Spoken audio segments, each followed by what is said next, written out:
Hello, friends. Today I have a truly interesting tale that involves the Revolutionary War, espionage, and also the first recorded murder in Bangor's history. This story goes back 234 years, all the way back to 1791, and this grave here. So it was a snowy, frigid night in February 18th of 1791 when Joseph Marie Junin was murdered. It was the first recorded homicide in Bangor. Joseph Junin came from France to America as a young man, settling in the town of Castine, and he quickly established trade with the Penobscot tribe of Native Americans. In 1790, at age 31, Joseph moved to Kunduskeg, a small but growing settlement on the Penobscot River, and it was officially incorporated as Bangor 1 week after Joseph's death.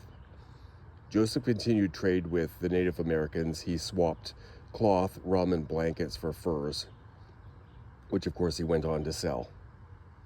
His shop was on the same property as his home in what is now the corner of Washington and Exchange Streets here in Bangor. We don't really know how many family members live with Joseph, but we do know at least his 16-year-old nephew, Louis Perrenot, did.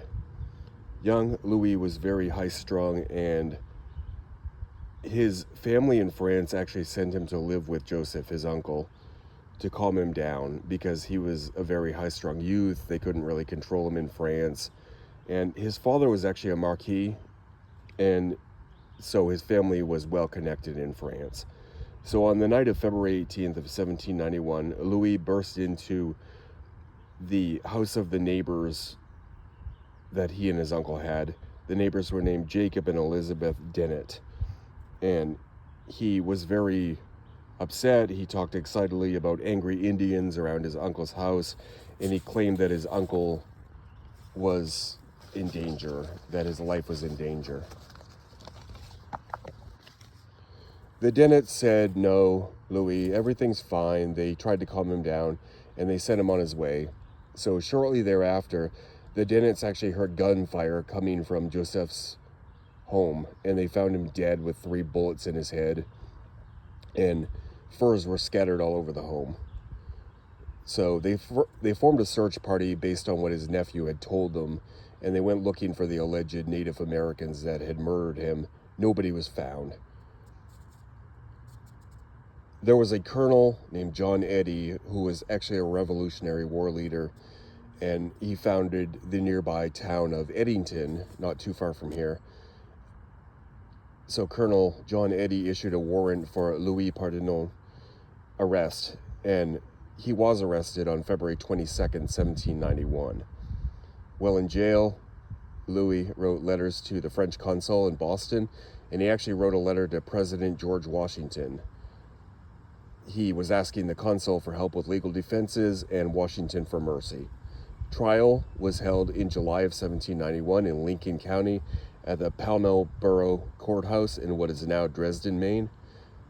Perrenot was acquitted on all charges, thanks to the help of the French consul and the legal counsel they provided, and also his connected family in France. Much like today, connected families sort of can intervene in money talks.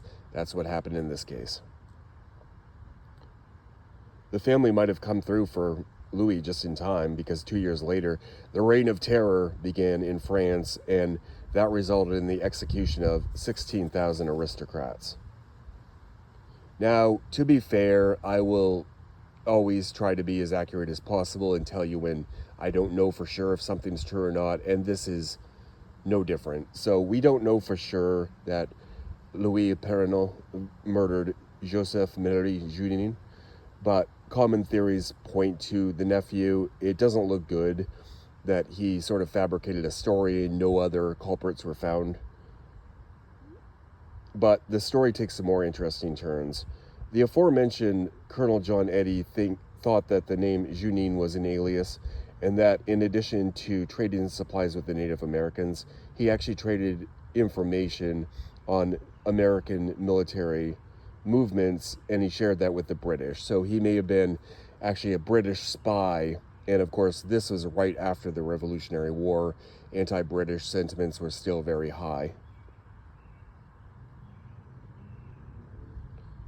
So Colonel John Eddy wrote in his memoirs, Junin was an Indian trader and without a doubt the same man who acted as British agent on Penobscot River during the Revolutionary War.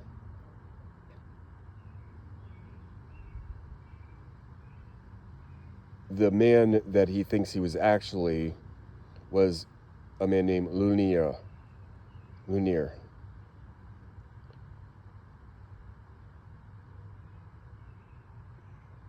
Eddy had been an early supporter of the American Revolution, and it was rumored that someone had tipped off the British that the Americans were planning an assault on them at Nova Scotia and New Brunswick, which would later become part of Canada. It was part of British rule at that time. So it very well could have been Joseph Junin that was the one that warned the British about the incoming Yankee attacks, but we just don't know. So after Joseph Marie Junin here was murdered, his estate went to his brother in France, and we're not really 100% what happened with Louis Perrenot, the nephew, but there is a mention of a Louis Perrenot who died in Haiti actually in 1796, age 21. So I'm thinking that's probably the nephew. He probably ran from France to Haiti, knowing the rest of his life he would be sort of watched as a suspect for murder.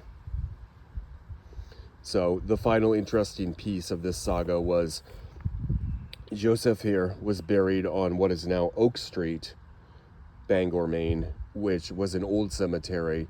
And to make room for progress, they actually took everybody from the cemetery on what is now Oak Street and moved them here to Mount Hope in the mid-1800s, where he's lied ever since. So probably a good 50, 60 years after he was buried, he was reinterred here at Mount Hope. And I'm thinking probably that explains why Mount Hope was founded in 1834, but we have all these other burials from pre-1834. This is definitely one of the oldest ones I've seen, 1791. So this gravestone is the original gravestone, you can tell by the style and the slate that it's made of. But it says here lies the remains of Joseph Marie Junin of La Rochelle in France, who departed this life the 18th of February, AD 1791, in the 32nd year of his age. The second, and again, it looks like an F, but it's a long S, which was the style at the time. So the second year of the era of the French liberty, carrying with him to the grave the sorrows of all who knew him. And then it says at the very bottom, may his soul rest in peace. So here is the footstone, which it's almost unheard of that the footstone would have the name, but it does. In this case, it says Joseph Marie Junin in 1791. So there's the whole grave right there. You can see the footstone and the headstone. Now, obviously, as a human being, I have empathy for the man being killed by somebody he trusted, his 16-year-old nephew. As the descendant of American revolutionaries, if he was a spy that was working against the Republic, obviously I don't respect or condone that part of it, but still a fascinating story. And I've walked by this grave hundreds of times. I'd actually read the inscription, but it doesn't name his murder at all. So I was very excited when I read about this story and knew I had to make a video of it. I hope you enjoy it.